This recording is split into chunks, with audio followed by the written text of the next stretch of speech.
Digital Farming Collaboration Project, provided by Fraser Bly, producer and owner of Condamine Players, and Clinton McGrath, Senior Extension Officer with DAF. Have a look at the video. Hello, I'm Jason Huggins, the Department of Agriculture and Fisheries AgTech Engagement Officer.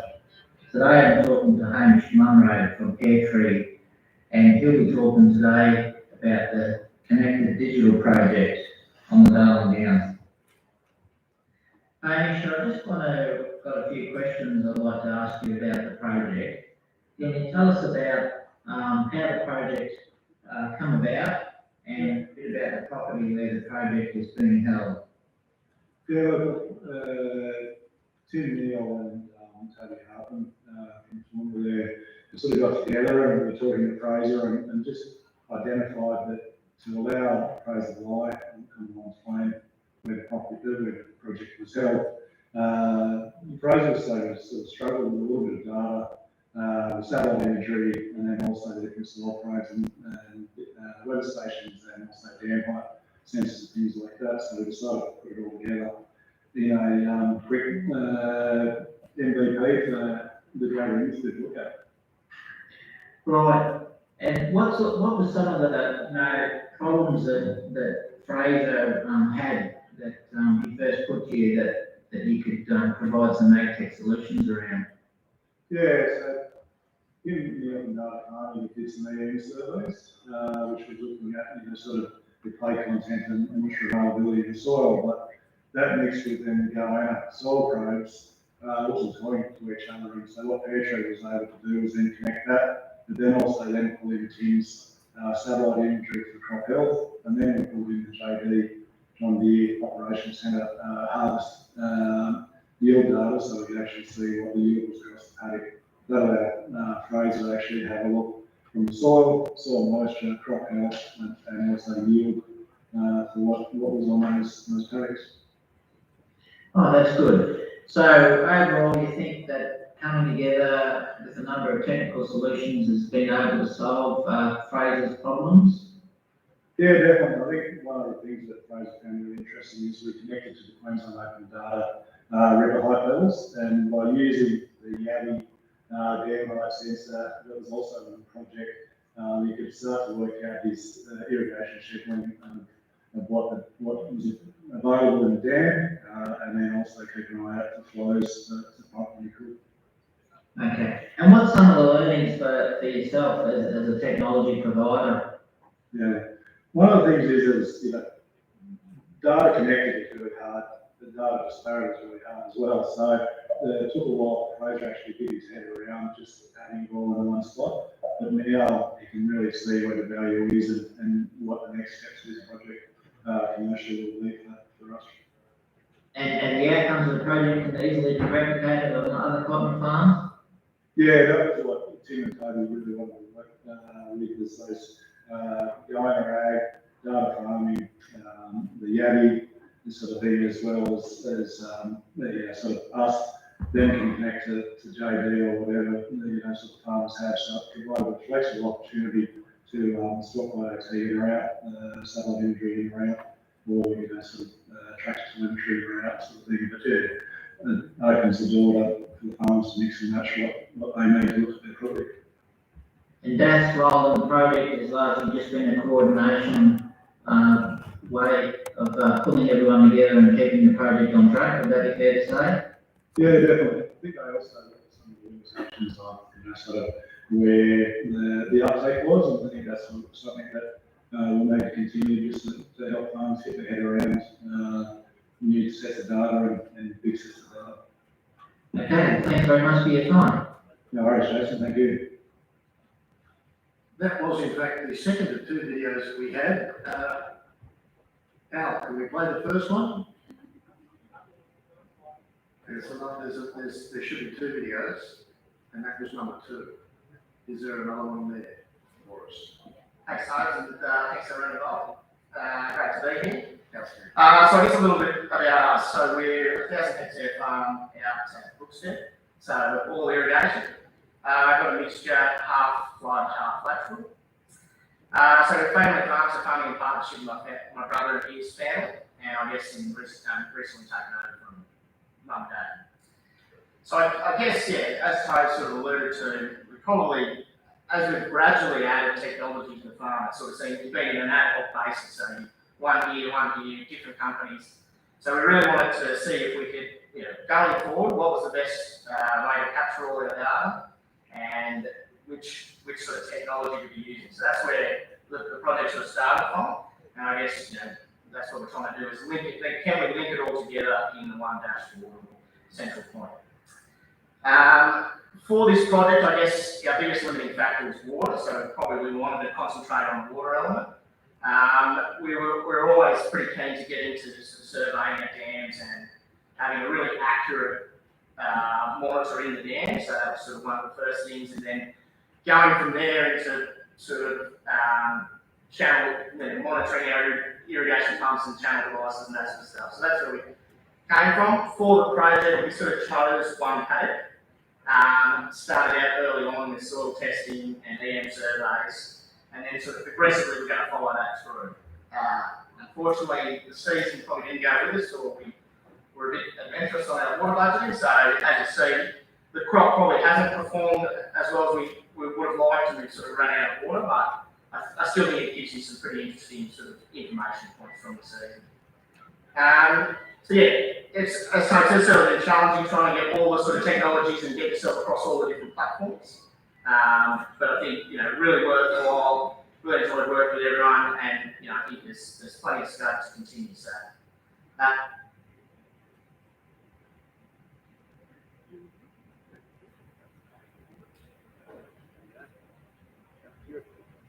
Okay, yeah.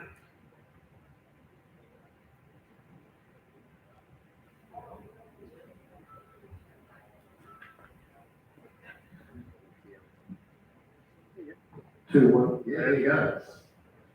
Okay, what a great panel to start this afternoon. Out in the field there this morning, we got to see how technology is getting used out in the field. Technology is getting used out in the field with AgTech, and now how we can put it together, all into one. So a little bit more of an overview, who's a part of this digital collaboration project.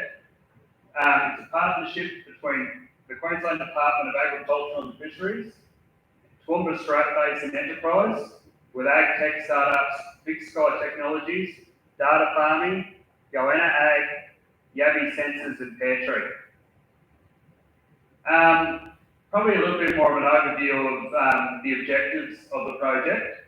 It's delivering an integrated and scalable data management solution with key assets including water, soil, crop, connectivity, equipment and dashboard data consumption. It's to demonstrate a collaborative approach providing key management data in one platform, delivering automation, connectivity, sensors, imagery, EM mapping, data processing and data visualization. The project aims to demonstrate cost benefit for the producer from a digital adoption across management decisions, data management, labour, collaboration between third-party consultants, specialists, and overall cost of data management through our simplified data transfer. I suppose to get it all started there, Tim, why this project? What was the need both from a grower and an AgTech startup perspective? And how did you get here? Yeah, thanks. I guess Toby really instigated it as well, just trying to bring together all the disparate technologies that exist on properties. You know, he had 100 different issues he wanted to solve. He mentioned some of those in the video there, but you know, trying to solve multiple problems with all disparate pieces of technology that are all in their own little silos, operating independently. And I guess the thing about any technology is if there's one technology that tries to do everything, then it's going to fail. So each technology piece has to swim in its own lane. But then how do I lock into 15 different pieces of equipment or different pieces of software to actually make sense of this? And often you've got 15 different logins. And I guess that's where we thought, well, who are the key suppliers that are really true blue suppliers, not all these hangers-on that are sort of so often around the AgTech bubble?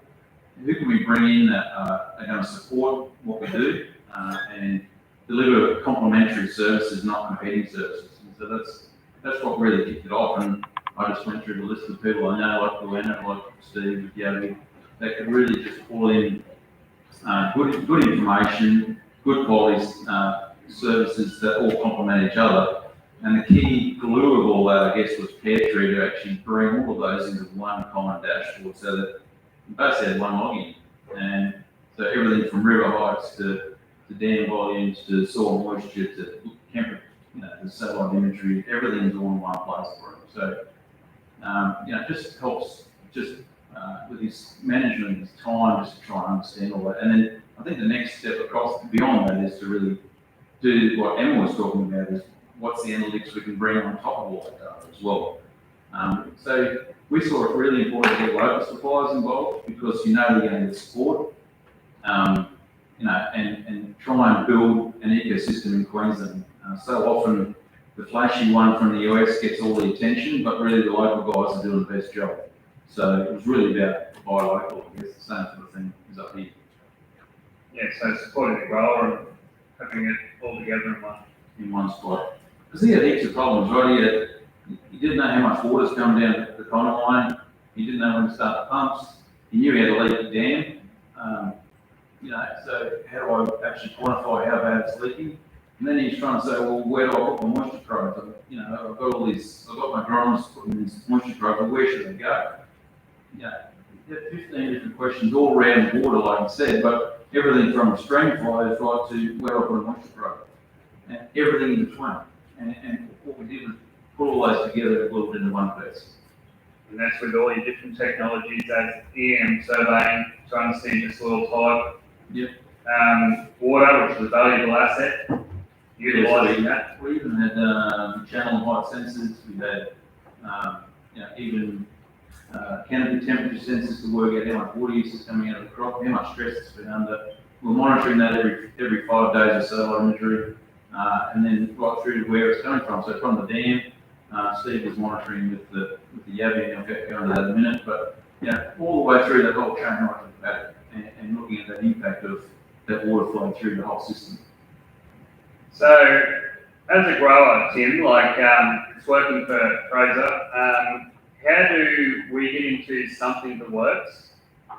And as a group, have you had to design something new together to get it all to talk to each other?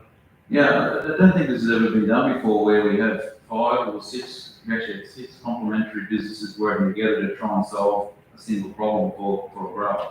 I think often they get bombarded with those 6 different companies and they don't talk together. So I think that's probably the first time that's ever happened, and it's really about getting local support and having, building local business to actually achieve this. And yes, something new did come out, like Hamish made massive changes to his software to actually take all the feeds of data from all of us had to be accumulated into one area. And that's no easy task because each data set is coming differently. It's got different formats. It's some are in tabular, some are in map form. There's so many different ways that data's come. Some of it's, like you said, free from the government. So how do I put all that into one place? There's no mean feat. And so I think Hamish has got a really good business there to actually aggregate this information. And like I said, the next step beyond that is to actually derive even greater insights when we mix the river height data with the soil moisture probe. Take it to the next level as well. So touching on that, Steve, with getting it all together, let's talk about not having just a cookie cutter solution. Where one person will give you all the answers, what's the need for the integrated team of people, example, your agronomists, tech, industry? I think we have a perception AgTech is obviously advertised a lot, it's all plug and play, it's not complicated. There's a lot of work that goes into the background to make it look not complicated. But at that very front end, the complicated thing is actually figuring out what you need to know. So we're talking failed, someone will get a shiny new product, a little bit like Bunnings, they're racing the bike, stick out of the paddock, and they'll find another shiny product, go for money to stick out of the paddock. We haven't actually stopped and paused and gone, and they'll all work. We haven't stopped and paused and go, what problem are we trying to solve? Now, due to this collaborative effort, potentially we would have had less of the collaboration because we were slow at that. But what you had some experts in the group. So, and that's very critical in picking your own tech. You want to make sure, research the background, but don't be scared of AgTech. It's just one thing, it's never been cheaper, it's never been smarter. And make sure you pick the right people who actually have the expertise in the field you want. So in our particular group, we've all been in AgTech for a while. We are all, lots of us are friends in the background, we collaborate easily. But we're environmental scientists, we're agricultural scientists. So we have that overarching knowledge of the industry. So when Fraser comes and says, he just said, I'm losing water, I want to know why. That's a great point to start, because we can start reverse engineering a solution out of it and pick all the things that we can know about. So it's never really cookie cutting sort of exercise. It's very difficult, because everyone's got slightly different problems. And some are, you know, if you said that someone came to us and said, I've got this problem, same as Fraser, we could apply the same stuff. But really pick your bunch of experts. It's a little bit like agronomists. We keep thinking AgTech, like I said, we'll head down things and bits and pieces. And it will magically work. It doesn't work that way. You need someone, it's like your agronomists, you need your AgTech experts, or you need your water experts, and you need that advice and that funding. Once you set out the plan, it does become a pretty easy exercise. You can go start almost go to abundance and buy bits and pieces, but you might go to abundance, you might go to a little bit more specialised shops. So it's just that critical point at the beginning. You know, I always say at the beginning, don't buy AgTech unless it's going to save you money, make your life safer. And when I say save money, that's also fair, because that's your paying. That's all we have. Water's become, you can't buy water anymore. It's significantly regulated. It's a critical part of infrastructure. So really figure out what you want to do, what your problems are, and then find a collaborative group or find a front-end person like Tim. Tim will find the rest of the group and bring a good collective group together, have the knowledge to actually solve the problem. So on that one there, Steve, it's as a grower, it's understanding your soil, your farm, to be able to utilise that asset better. Yeah, I mean, we all have a lot of data, and it's historical and it's built up in the knowledge there from many different and communicated to solve that. But it is, you know, in our particular group, we had soil experts, we had agronomists, and very experienced persons. So we're easily to act. It was quite easy for us to collaborate and bring that all together. Because, you know, we knew what the soil was. And my specialty was in the water side. You know, Fraser said, so our instrumentation was put in. That wasn't the solution. Technology is not the solution. It's a means to an end. So, but my background was being able to build a water balance model for it on that dam and say, okay, is it leaking or is it not leaking? And if it was leaking, he equated it to $2,000 a megalitre in loss productivity. That's $2,000 a dam. So he thought he was losing maybe 10%. Doing the sums, the amount of money that actually potentially invested in AgTech, puzzling significance in the amount of money he was losing. Okay, so we've been touching on what does work well with the project and AgTech. What didn't work, and tell us about it as an AgTech startup. Yeah, ultimately, when you do these kind of things, you want to see an action at the end of all the activity, right? Otherwise, the rest is really just a learning activity. I mean, you can certainly learn a lot from data and then processing that and looking into it. But when it came to actually doing modifications on the field, the ultimate happened is the machine broke down and didn't actually end up implementing some of the variable rate technology that we wanted, for example. So we've got to really focus on the whole chain to make sure that any data is driven with additional insight and then it's turned into action. Otherwise, it's all just for fun. So we did have some problems at the end, and certainly a lot of learnings through bringing data from disparate data sets into one place. Didn't go very smoothly, but I think that's improved. I think what the other great thing that came out of this was an understanding of the ecosystem that actually exists out there that they weren't really aware of. So there's a lot happening, and it's all sort of swarming around, but just bringing that together and solidifying that has been really important as well to understand what the ecosystem looks like and where people get their support from. Agronomists are lent on to know more and more about this stuff, and they're struggling to understand. So we need to bring them along for the journey as well, and I think we could have done better in that space, a little bit better. You know, definitely touching on that. So, when you did start out at the start of the journey, what was one of the things that you wish you'd thought of before you started? One of the big key ones. I think it's about the people. I think that's probably, we always want to focus on the tech and how cool we can, solve a problem with a new device, but it ultimately comes down to people.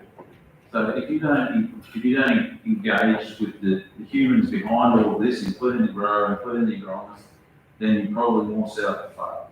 And ultimately, technology is helping humans do a better job. And so I think that's totally underestimated. No, definitely well said there, Tim. Capacity of the people around us. In this project, we have, and throughout AgTech, it's the same big question we ask every time. Everyone's got data, but no one's using it.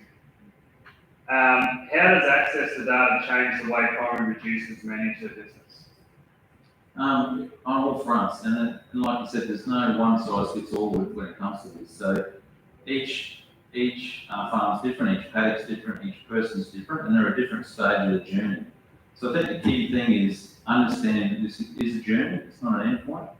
Like you can start wherever you like. People think that there's this magical golden end of AgTech, but it's really about a journey.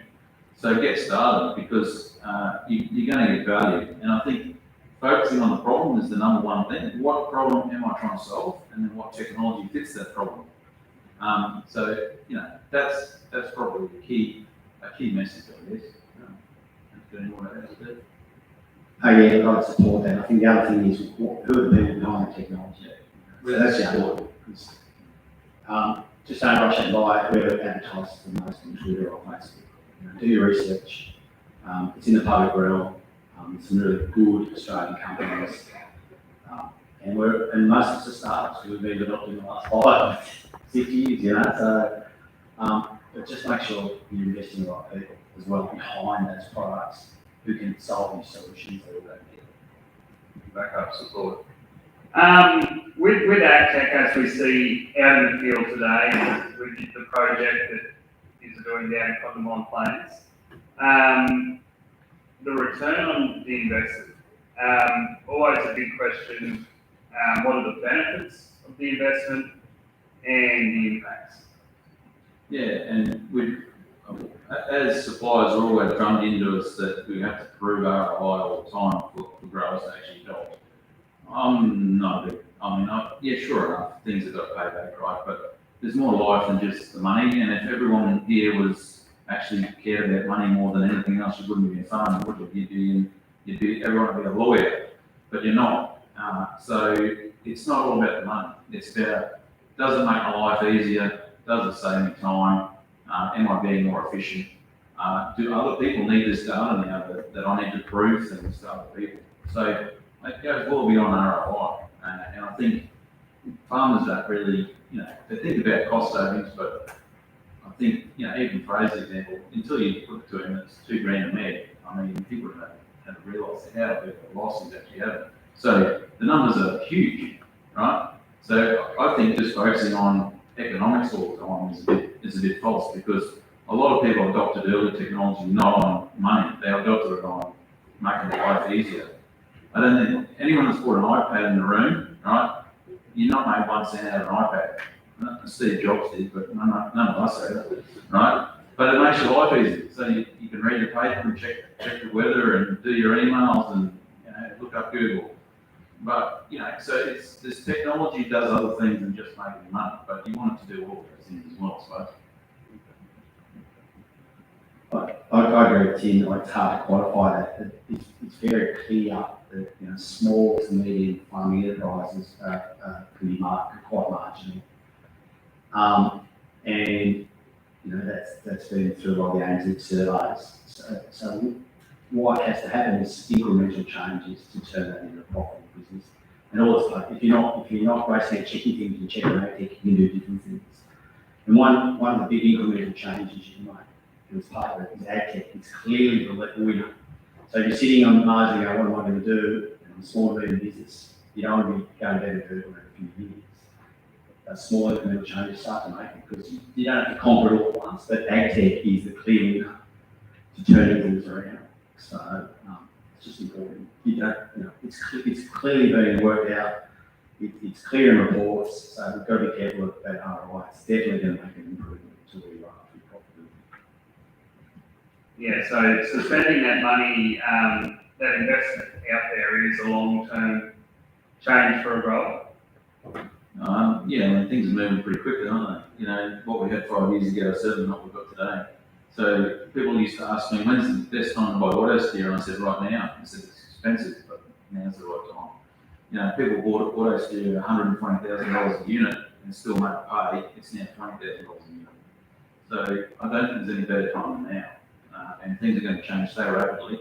And the demand that I'm seeing in my business for data coming out of farms to unlock what I call unlock the digital farm gate needs to happen now, and we need to start building a sort of a database of all of your information, because people are going to start asking for it.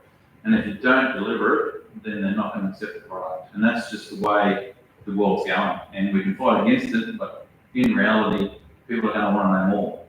And if we don't start collecting that information, you might get left behind.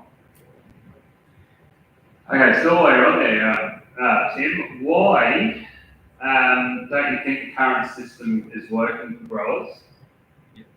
Or there's a lack of adoption or utilisation of data by growers? It's too often we've blamed growers for the problems of not adopting, completely looking in the wrong place. The reason that adoption hasn't happened is the technology suppliers, and I'm one of them, Steve's one of them. We know how hard it is to build technology in agriculture.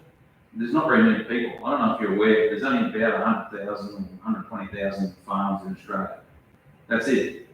Now, if I was to try and build you 100,000 people a phone, it's going to be a pretty crap phone, right? Let's be honest. But if I build a phone for 100 million people, it's going to be a bloody good phone. So the problem we've had in agriculture is that the lack of people means that we build fairly substandard technology, which actually causes it to be disadopted. So if we actually got our act together, got investment in this space, which is what we're doing, is to build proper technology so that it doesn't fail on farm. It works, it's simple, and it works together. If we would have done that early on in the piece, we would have been in a different place. So I blame the technology suppliers, and I'm one of them, for not delivering simple and effective, low barrier to entry sort of solutions. That's the problem. It's not the willingness on behalf of the grower to adopt. We've proven that. We've got more than 30% of the industry using our platform now in 4 years. That's not because of any other reason that we've actually broken down the barriers to get people in there. So if we actually focused on doing a better job, but we need investment to do that. Otherwise, there's just not enough people to pay for it. Simple as that. Yeah, I agree. There's been a lack of investment in AgTech, and there's been some failures along the way. But also, I think, from the perspective, the technology has advanced a lot. It's still got some way to go, but it's in a very good price point now. You might have bought a tank level sensor 5 years ago for $10,000, and you're buying it for $100,000. One thing to think of, don't wait for the AgTech iPhone to come out. It's not coming. We're not going to have it. We're not going to have the equivalent technology to an iPhone because we need 1 billion people to start using that AgTech. So as Tim was saying, we're a limited amount. So there's a happy medium in there that we're trying to get to. It's very cost effective. It's not as good as your iPhone, but there's some amazing technology at the moment. With low Earth orbiting satellite technology, very cheap connectivity to satellites working anywhere in the world. There's a space race on. It's a really exciting place to be. The technology's going 1,000 miles an hour. But if you're going to sitting back and going, wait for that iPhone to come out, you probably won't get involved in the game. And I'll just add in there too about the investment in AgTech. Do you know that AgTech investment in Australia is 1/20th per capita of America. 1/20th. That's how far behind we are. So you can see what they've achieved, and Israel's exactly the same, roughly about we're at 5% per capita. So even if it's just improved a little bit, say it's 1/10, we're a bloody long way behind the rest of the world in terms of investment in our own technology. So government's got a really good role, and I'll segue straight into why this project was supported. But that's the reason that things haven't moved as quickly. Per capita, we're way behind. Yeah, so it's a support for investment for a grower to adopt these practices. So without the cost of the grower, what is the biggest barrier for growers to adopt this technology in your experience? Well, at the moment, I think they're pretty confused. They're getting bombarded with so much stuff. It's now a bit of a whirlwind, a bit of a washing machine, I call it at the moment. So I think that'll clarify, and there'll be a consolidation, and stuff will improve. So I think that's what's going to happen first. Yeah, no, I agree with Tim. I think it's a lot of people are out there. A lot of people think I'll just start advertising, develop new product, push it on the ag, and it's confusing.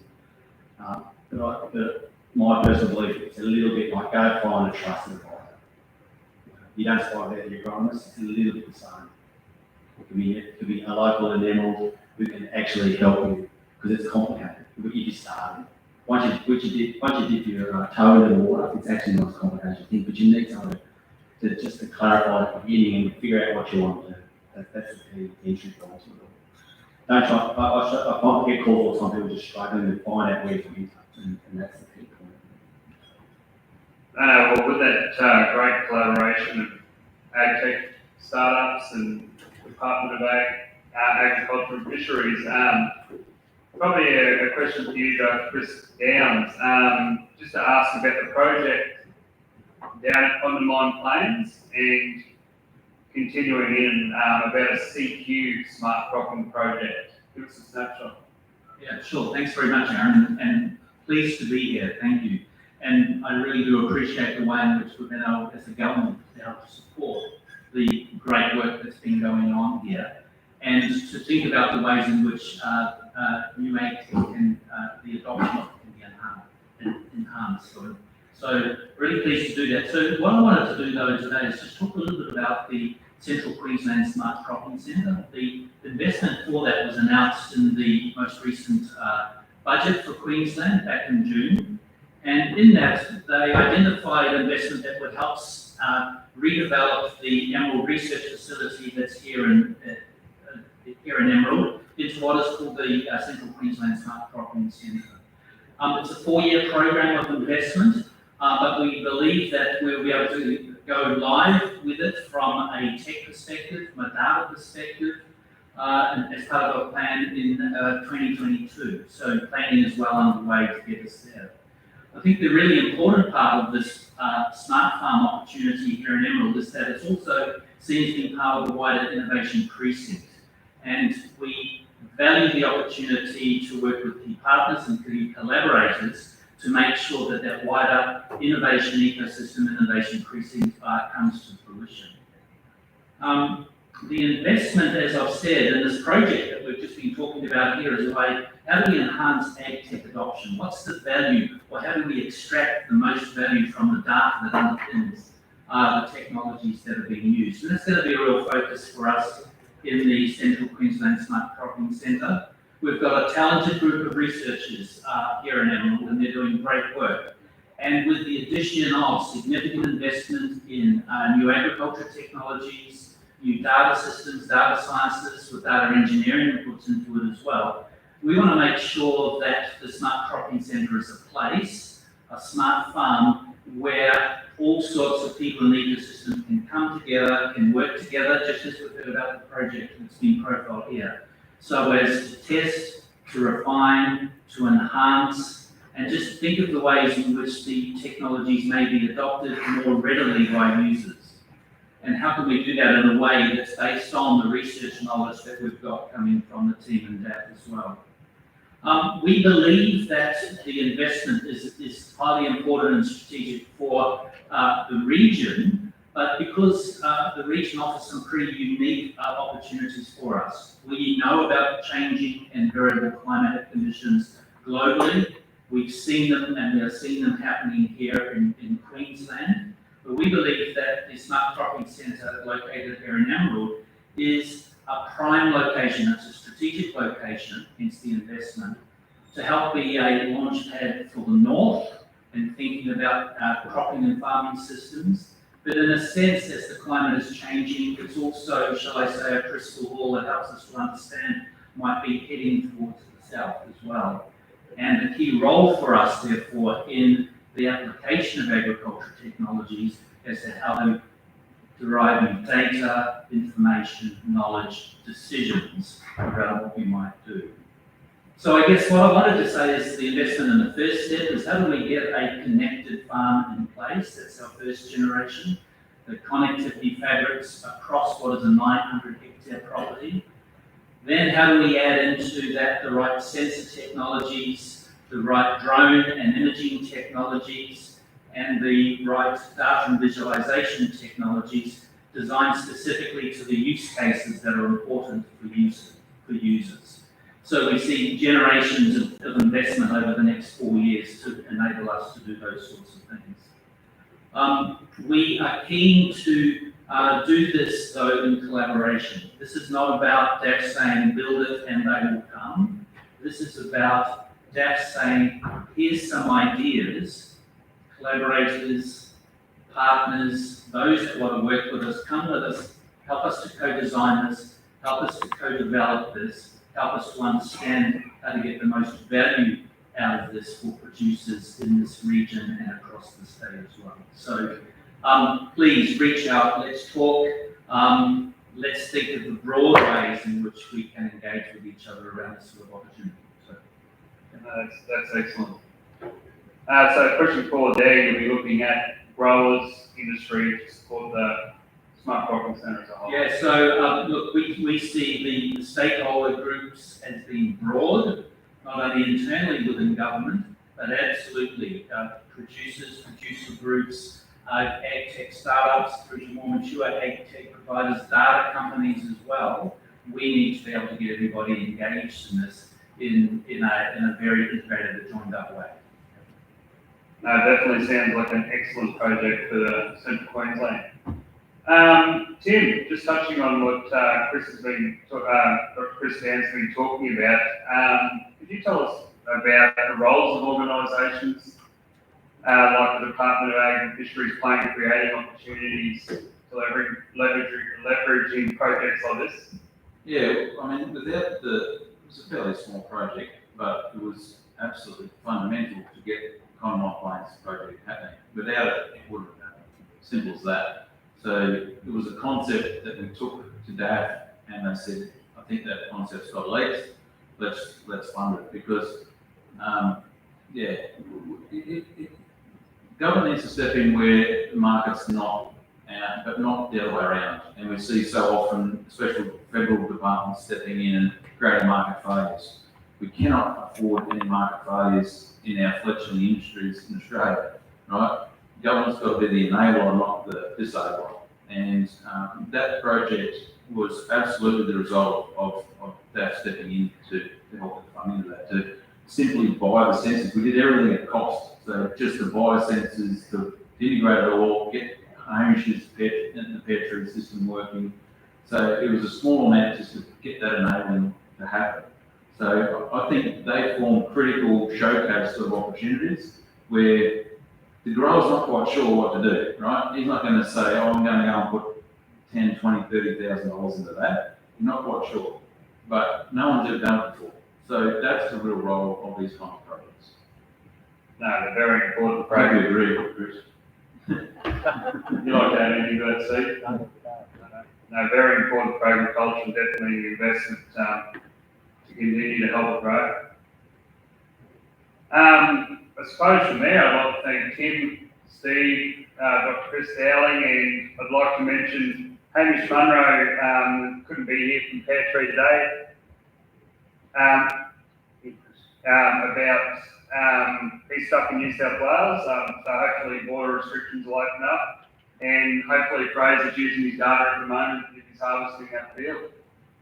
Yeah, he's in the middle of it at the moment, so yeah. Yeah. So any questions from the floor? Just open up to who's down the back there, please? Just put your hand up and, yeah, okay. And just say who you are, where you're from. Hi, Melissa and Sarah Beck from Sonata Rural Investments. My question is, what was the actual duration of the project? Was it a 6-month duration versus 2 months work? Yeah, 6 months, just over the cropping cycle. So we've got everything installed before the crop is planted, it's cold crop, and then we finish the picking time of the field out. Pete, you gotta go back again, mate. Geez, you're gonna be fit up for this, mate.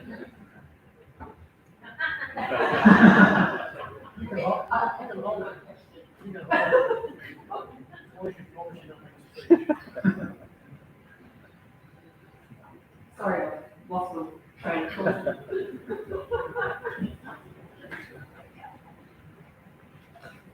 Anybody else? We'll come back. We will come back. Another question?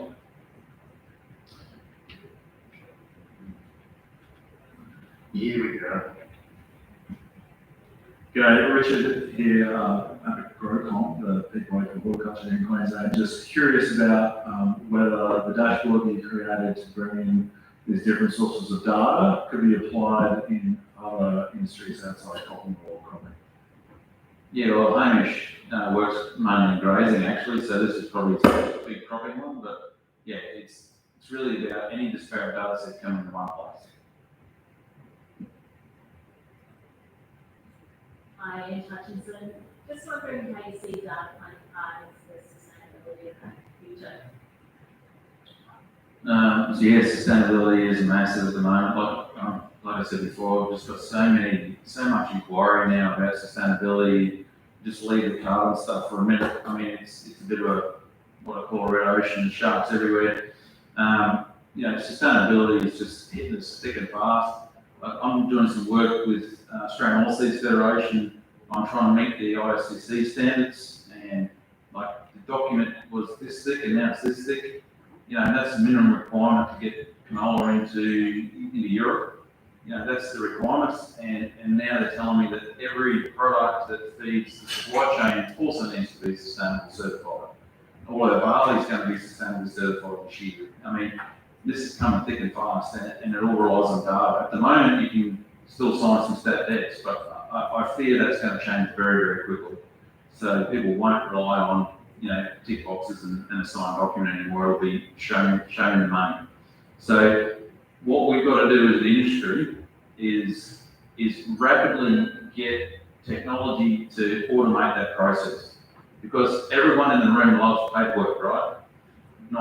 It's the worst thing. So unless we rapidly get that data automated, it's going to be an absolute nightmare to comply. So we've got to look for tools in Australia that can actually complete that compliance work, and it's coming thick and fast. And if I could just build on that, from the smart cropping centres perspective, absolutely the focus for the work that we want to do and the investments that we're making is around productivity and profitability.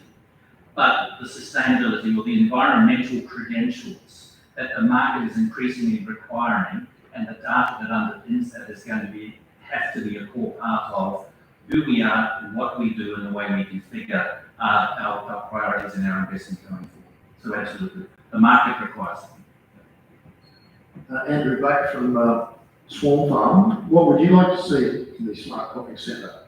What does it need to have from your point of view? That's the question.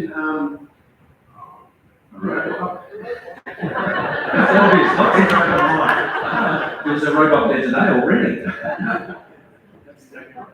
Yeah, look, I think the farming systems is something that I'm particularly interested in, and I've probably said that a few times today in the bus trips that went through, but, we see so much around big data and ag, and it's a really important thing.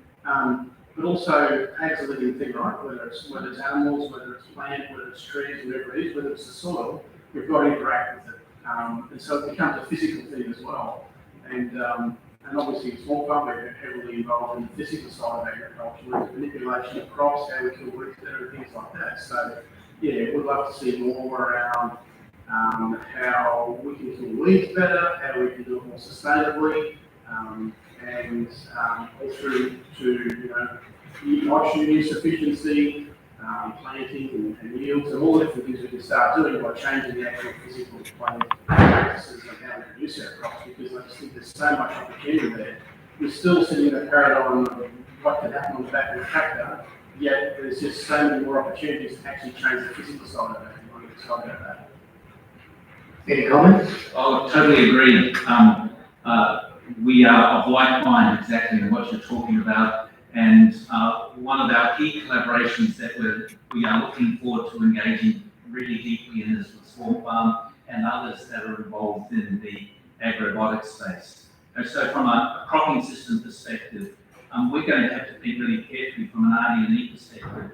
How do they need to adapt so as to work in concert with robotic systems, right? So, and we're thinking about how to bring that as a strong theme into what we want to do with the smart cropping centre.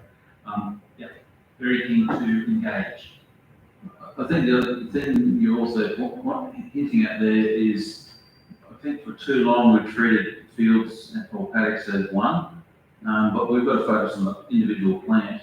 And I think we've got to get to the point, and we've wanted to do this for years, is to make every plant pay, basically, or every animal pay, because we've got to get that efficiency level, and that means paying attention at that level.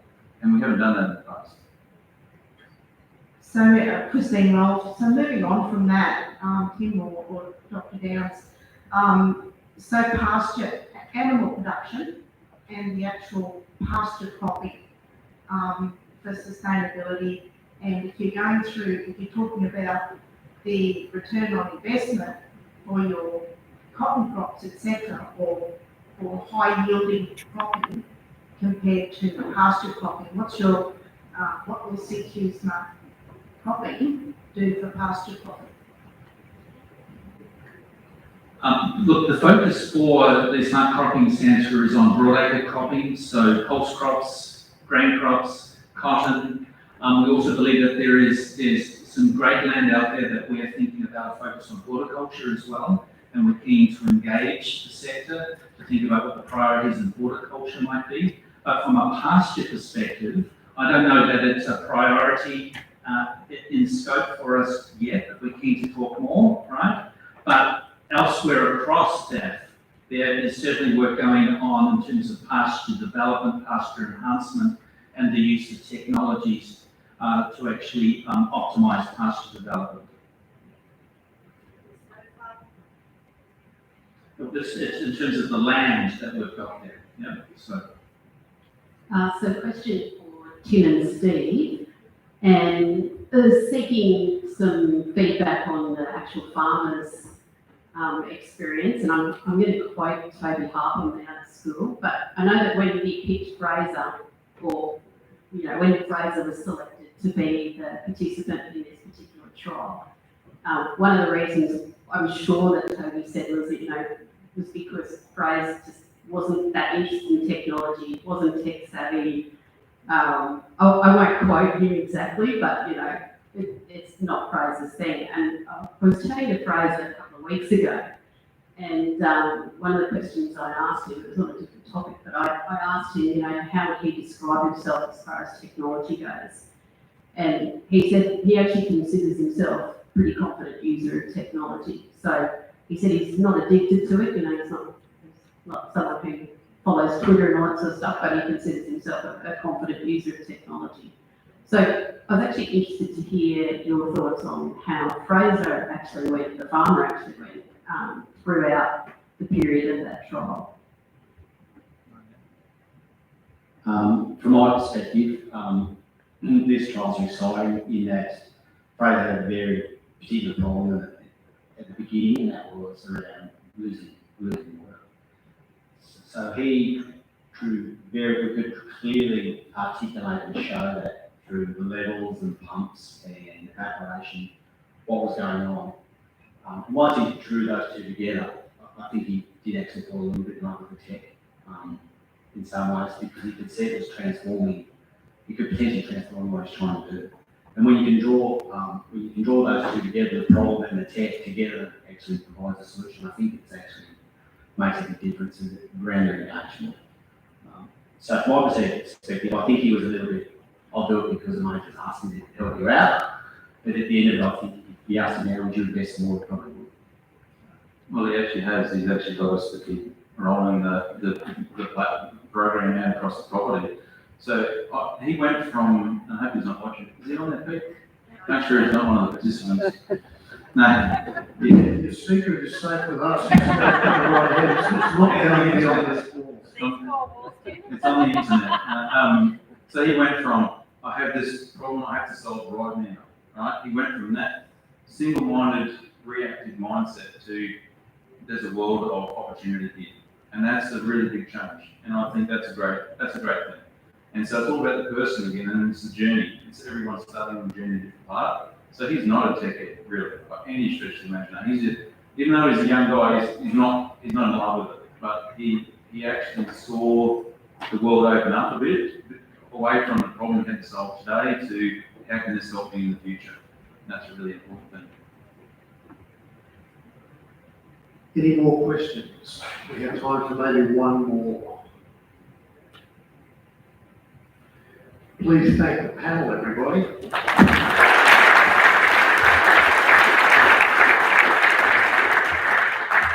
Thank you, everybody. We've got a little present for you. Just hold it.